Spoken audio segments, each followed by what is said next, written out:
In the House of Operational Excellence, the foundation pieces are customer focus and leadership, which include vision and mission, value analysis and value proposition, strategy and tactics, and performance metrics. In addition to those foundation pieces, there's root cause analysis and problem solving.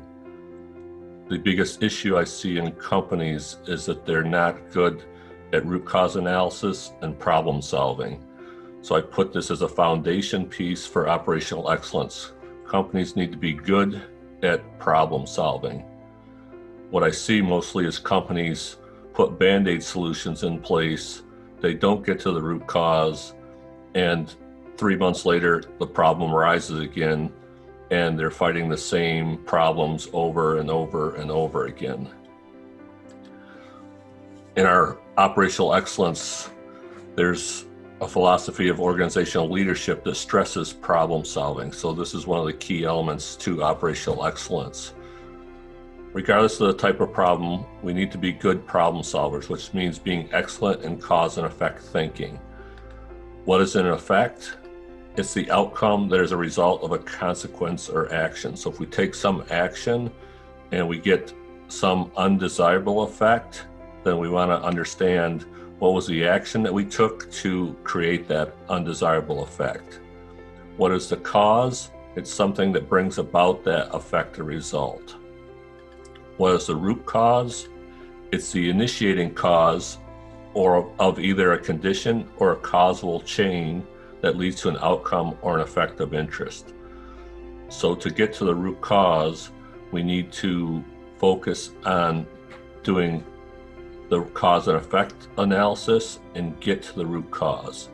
Yes, it takes a lot of effort and a lot of time to do that work, but once you get a permanent solution in place, then it's going to eliminate a bunch of chaos in the organization.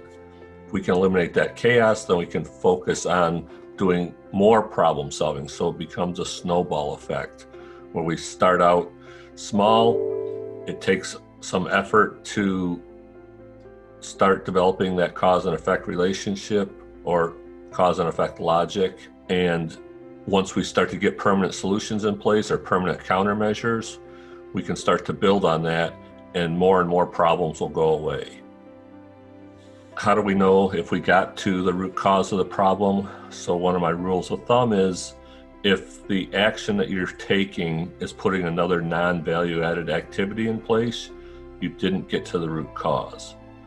So if we understand what is value added and non-value added, we can analyze our countermeasure that we're putting in place as a result of our root cause analysis and understand, is that a value added activity or is it a non-value added activity? If it's a non-value added, we didn't get to the root cause. So you need to go back to your analysis and understand where you have some flaw in your thinking and correct it. What we don't want to do is add more steps to the process.